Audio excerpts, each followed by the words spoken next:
We possess total technological control in 2026. You can orchestrate a global supply chain or broadcast to 1 million people from a piece of glass in your pocket. Yet, the baseline psychological state remains fragile. We are drowning in algorithmic burnout, paralyzed by metrics we do not control. The countermodel to this modern anxiety is Epictetus. He was born into slavery. His master physically disabled him, permanently crippling his leg.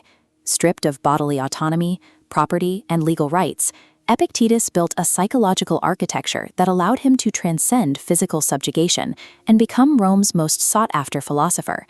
His history is a rigorous stress test. A system designed to help you manage a bad day at the office is useless here. Epictetus forged his cognitive framework under conditions of absolute physical tyranny. His system thrived under absolute physical tyranny. It is specifically optimized to dismantle the comparatively minor stressors of 2026. The Enchiridion's foundational code is a strict sorting protocol.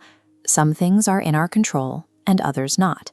He identified 4 inner circle variables: opinions, impulses, desires, and aversions. That is the complete list of what you actually own. In 1966, psychologist Julian Rotter provided empirical validation through his locus of control research. Rotter's data shows a direct correlation. Attributing outcomes to external forces causes high baseline anxiety. Operating from an internal locus of control creates extreme psychological resilience. Epictetus's opening dichotomy functions as a binary data sorting protocol for human processing. Understanding the axiom is simple. Executing it when you are staring at a dropping stock portfolio or a missed promotion is the work. We have to look at the mechanical execution of how to stop worrying. The direct evolutionary descendant of this logic is rational emotive behavior therapy, or REBT. Its founder, Albert Ellis, built the entire framework on Epictetus's teachings. REBT's core insight matches the Enchiridion. It is never the external events themselves that have set us, but exclusively our internal judgments about those events. Look at this workflow.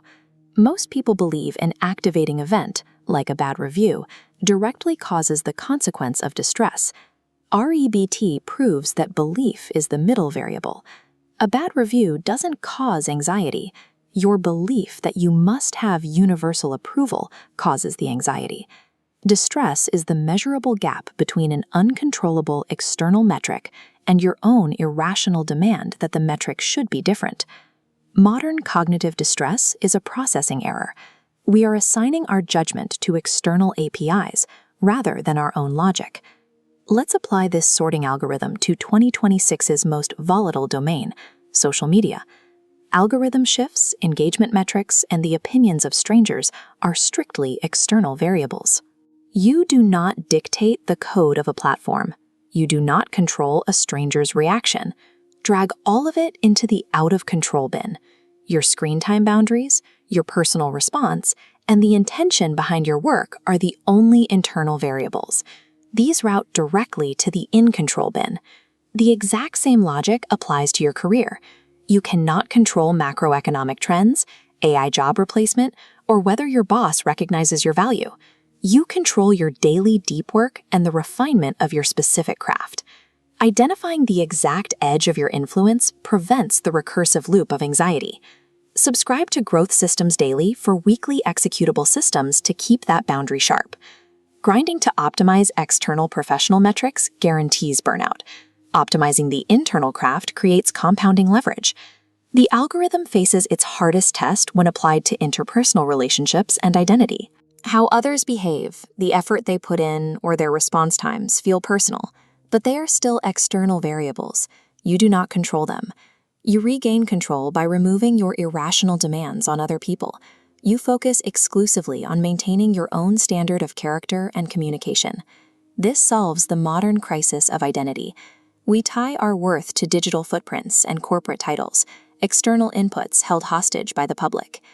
Epictetus proposed a radical defense against criticism. When someone insults you, you do not defend yourself. You say, "They must not know about my other faults, or they wouldn't have only mentioned these." You disarm the input. A reputation is a lagging indicator owned by the public. Character is the leading indicator owned exclusively by you. This entire mapping exercise points to the ultimate target of the Epictetus operating system, prohairesis, the ruling faculty. This faculty is your capacity for choice and rational judgment. It is entirely insulated from all external circumstances, immune to algorithms, bosses, and critics. The ruling faculty is the single unassailable piece of psychological real estate that a human being truly owns. Theoretical architecture is useless if it degrades the moment you face pressure. You need a daily protocol to maintain it. Pierre Hadot's research reveals that ancient philosophy functioned as a rigorous training regimen. Abstract understanding fails under stress. If you want to survive a volatile environment, the logic must become an automated protocol through daily repetition. This starts with the morning preview. Before you look at your phone, you anticipate the day's external variables. You acknowledge that you will face delays and difficult people, and you pre-decide your rational responses before the events occur. You close the loop with the evening review. This is a diagnostic protocol. You ask, where did I outsource my locus of control today? What external metrics did I mistake for internal value? You locate the processing errors and patch them. Algorithms, economic shifts, and AI are external variables that will continue to escalate beyond our control. Directing your focus toward variables you actually control is the only strategy that yields a consistent psychological result. Subscribe to Growth Systems Daily to keep refining that system.